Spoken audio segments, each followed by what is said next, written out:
Wait a minute. Wait a minute. You ain't heard nothing yet. Wait a minute, I tell you. You ain't heard nothing.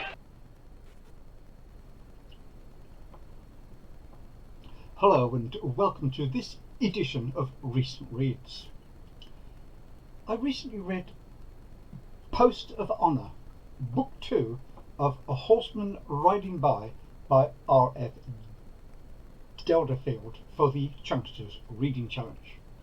This was another excellent novel in this saga, which took the inhabitants of Shalford Valley through the First World War. It was interesting to read how the war affected ordinary people in their day-to-day lives. 14 of the young people of Shalford were killed in the war, so that every farming family in the valley was affected. The period covered by this novel is 1912 to 1940. Paul Craddock has developed a successful and prosperous community, but the 1914-1918 World War intervenes to create the fallen generation. The country will never be the same again. Nowhere in England avoids the searing loss of young men during the First World War, and the remote Devon village of Shalford is no exception. Many never return, and the lives of those who do come back are changed forever. Paul Craddock must try to rebuild the estate, and with more difficulty the bonds broken between the people who belong there. It is a time of huge social change, and there are challenges in peace as hard to surmount as those of war. And before they are met, Germany once again threatens the stability of Europe and a way of life so hard won. I cannot praise highly enough Delderfield's excellent writing of this richly rewarding narrative, and my rating for this novel is A. The third novel in the trilogy I am planning to read for the Chant's Reading Challenge is The Green Gauntlet.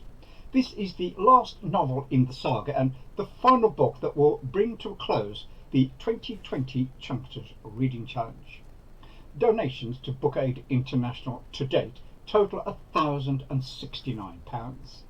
Thank you to everyone who continues to participate in the Chant's Reading Challenge and to donate to this worthwhile book-related charity. I also recently read Tom Brown's Schooldays by Thomas Hughes. I read this novel for the purpose of reading what Hughes had to say about Flashman. Surprisingly, not very much. I've read a couple of the Flashman novels by George MacDonald Fraser, and so I was curious to see how Hughes had treated the original in his novel before I read Flashman and the Dragon, which is on my TBR for 2021. In Tom Brown's Schooldays, Flashman only appears in a couple of chapters in the middle of the novel and then exits the story. Hughes merely used Flashman as an example of bullying by sixth formers of the younger boys who were treated as virtual slaves under the fagging system then prevalent in Rugby public school in the 19th century. I was disappointed by the first third of the novel, which is a cross between a novel and a factual account which is told in a prosaic matter-of-fact style. It is only when Tom Brown arrives at Rugby school, a third of the way through the novel, that the true story begins. Even so, I couldn't help feeling that the book was more of a sociological document of Rugby school, its tradition of fagging and the endemic bullying of younger boys by the sixth form seniors, which is understandable when it is known that Thomas Hughes was an old boy of Rugby, so knew the facts he relates at first hand, making the novel semi-autobiographical. Hughes attended Rugby school from 1834 under the celebrated headmaster Dr. Thomas Arnold, and draws a sympathetic portrait of Arnold in his novel. The novel relates various episodes in the life of the hero, and thus it lacks narrative drive.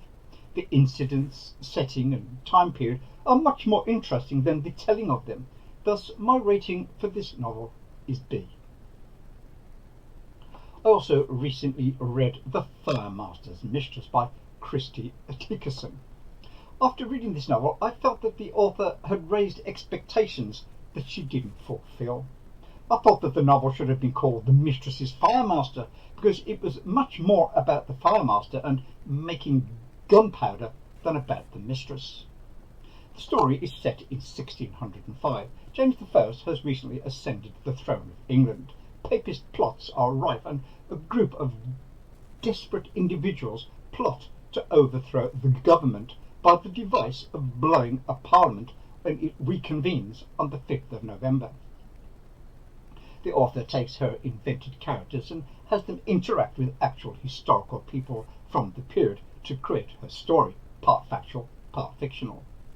I would like to have seen much more of the historical actors in the drama and less about the making of gunpowder, which occupied too many chapters.